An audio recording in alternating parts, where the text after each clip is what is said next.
Hello, and welcome back to the podcast. We are so happy you're here with us today.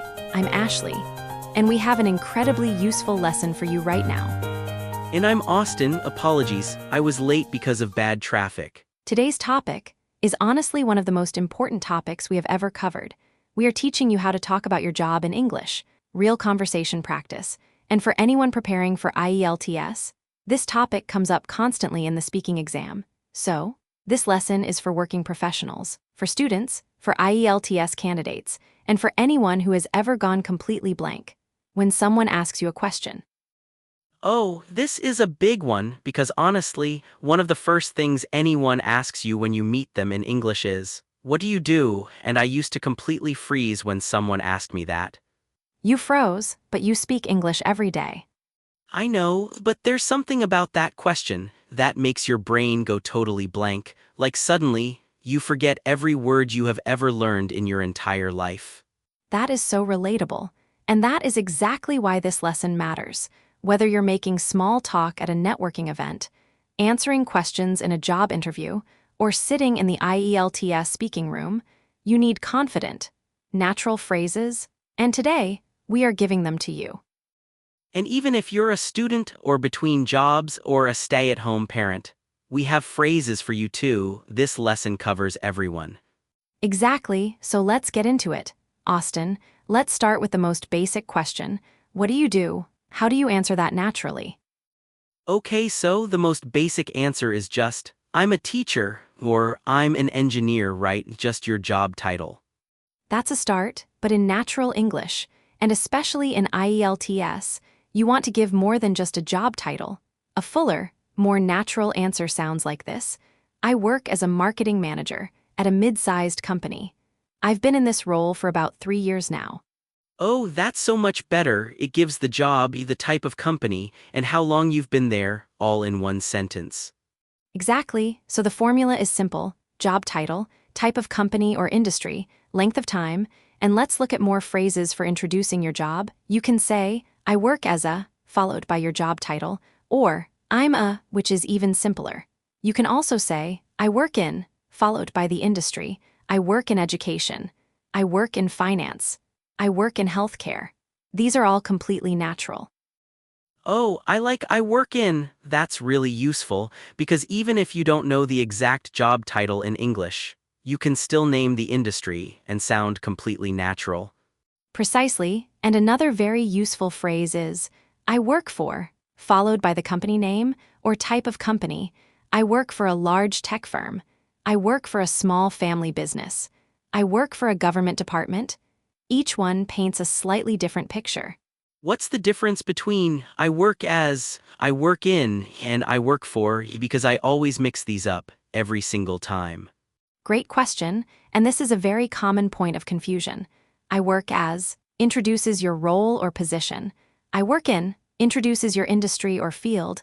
I work for introduces your employer, the company or organization. So, a full sentence might be, I work as an accountant in the finance industry for a large international bank. Oh wow, you could use all three in one sentence. That's actually really clever. And that kind of detailed, layered answer would sound very impressive in an IELTS speaking exam. Okay, now let's talk about describing what you actually do every day, because the examiner might ask, what does your job involve? Or, can you describe a typical day at work? These are the ones that used to make me panic, because my job involves so many different things, and I never knew how to explain them all clearly in English. Let's break it down with some essential phrases. My job involves, followed by a verb with ing. My job involves managing a team of 10 people. Or, my job involves analyzing data and preparing reports. Another great phrase is, I'm responsible for. I'm responsible for customer service and client relationships. Or, I spend most of my time in meetings and working on projects. What about I deal with? I hear native speakers say that a lot. Yes, I deal with is very natural and very common. I deal with customer complaints. I deal with suppliers and logistics. I deal with a lot of paperwork. It suggests something you handle regularly. Often things that are a little challenging. So, I deal with difficult clients sounds very honest and also very, very relatable. Very natural and very relatable to any examiner. Now, let's talk about describing your workplace and your colleagues, because in IELTS Part 1, they sometimes ask, do you enjoy your work? Or, what do you like about your job? Ooh, this is where you can really show off some vocabulary. I love this part. Exactly. Let's go through some phrases for a positive workplace. You can say, the atmosphere in my office is very collaborative and supportive. I work in a fast-paced environment, which I really enjoy. My colleagues are very talented and motivated. I have a great relationship with my team. What if your job is not amazing? Like, what if you genuinely don't love what you do? Can you still give a good answer? Excellent point, and in IELTS, you absolutely do not have to pretend everything is perfect. You can be honest, but still use sophisticated language. My job can be quite demanding and stressful at times. The workload is sometimes overwhelming, but I find it very rewarding. It's a challenging role, but I learn something new every day. Oh, I love that last one. It's challenging, but I learn something new every day. That sounds so mature and so self-aware. It does, it shows balance. You're acknowledging difficulty without complaining. And that is exactly the kind of nuanced answer that scores well in IELTS. Okay, so we have phrases for introducing your job, describing your responsibilities, and talking about your workplace. What's next? Now let's talk about career progression, because the examiner might ask, have you always done this job? Or, would you like to change your career in the future? These are Part 3 style questions that require opinion and personal reflection. These are the questions that really make me nervous, because suddenly, it's not just facts anymore, it's opinions about your whole life. Let's arm you with the phrases. For talking about how you got to where you are now, you can say, I've worked my way up from an entry-level position. I started out as an assistant and gradually took on more responsibilities. I fell into this career by accident. Actually, I always knew I wanted to work in this field. I fell into this career by accident. I love that one. What does fell into mean exactly? Fall into something means you ended up there without specifically planning it, like circumstances led you somewhere you never expected. I fell into teaching because a friend recommended it. It's very casual and very, very natural. I definitely fell into podcasting. Absolutely nobody plans this. Nobody plans this at all. For talking about future career goals, you can say, I'd like to eventually move into a management position. I'm hoping to specialize further in my field.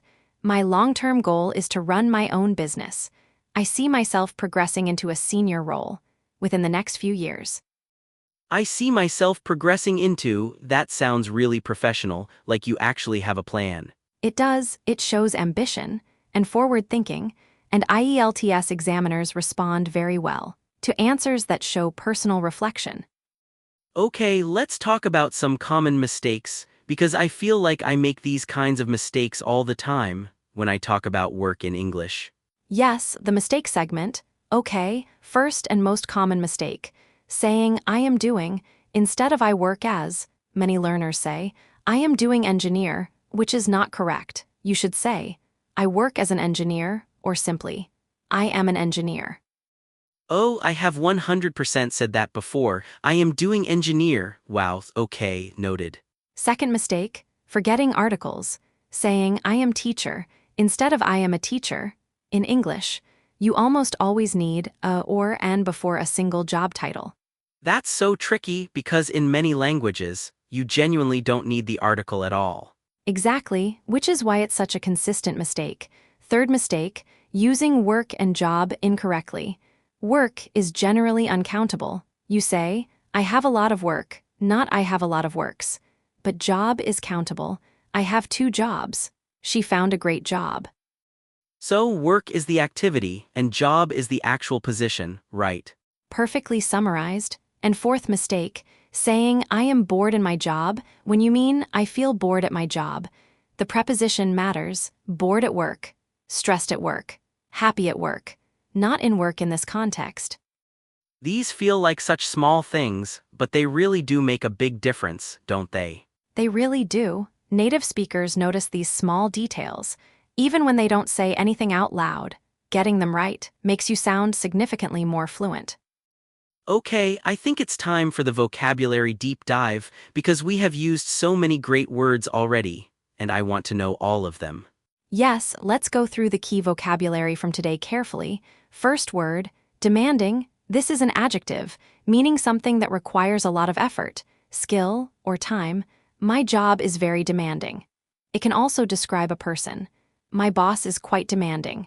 In both cases, it's strong, but not necessarily negative.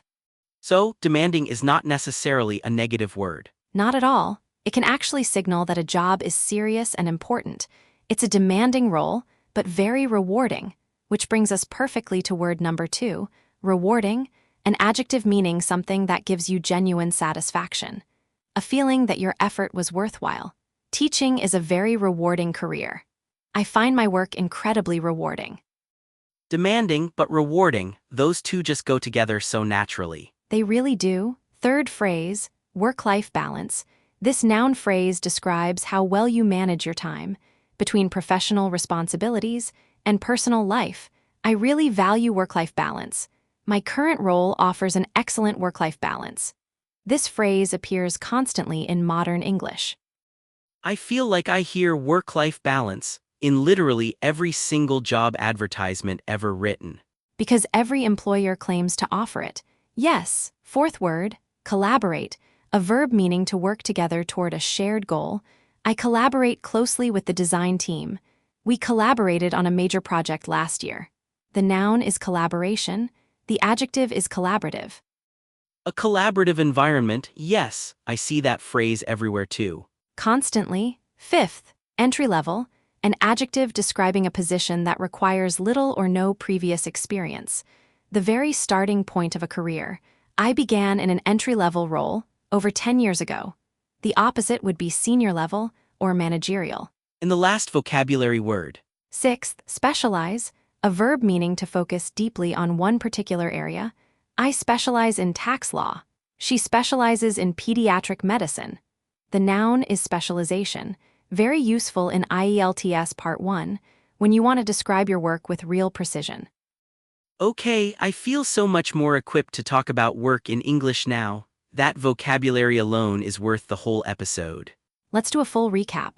Today we covered 6 key areas, introducing your job using I work as, I work in, and I work for. Describing your daily responsibilities with phrases like my job involves, I'm responsible for, and I deal with. Talking about your workplace and colleagues, using words like collaborative, fast-paced, and demanding. Discussing career progression with phrases like, I've worked my way up, and I fell into this career. And finally, avoiding the 4 most common mistakes with job vocabulary. And our keywords today, demanding, rewarding, work-life balance, collaborate, entry-level, and specialize.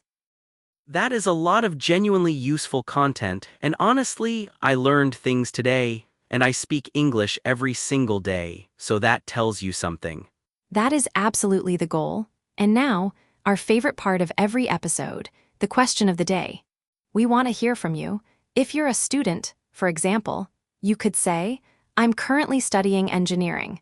I'd like to specialize in renewable energy and eventually work for a large international company. There are no wrong answers here, and we read every single comment. Yes, please, everyone, answer this in the comments. What do you do for work, or what would you like to do in the future? Try to use at least 2 phrases from today's lesson in your answer. For example, I work as a nurse in the healthcare industry. My job involves caring for patients, and I find it incredibly rewarding. If today's lesson was helpful, please give it a like and subscribe so you never miss a new episode. We post new lessons regularly, all designed to help you speak English naturally, confidently, and effectively in real-life situations. Thank you so much for spending your time with us today. Honestly, you are the reason we do this. Keep practicing these phrases every single day. Say them out loud, use them in real conversations, and write them down. The more you use them, the more natural they become, and the more confident you will feel. That's everything for today. Have a wonderful day wherever you are in the world. And don't worry about making mistakes. Every mistake is just English trying to come out. It gets easier. I promise it does. Goodbye, everyone, and we'll see you in the next one.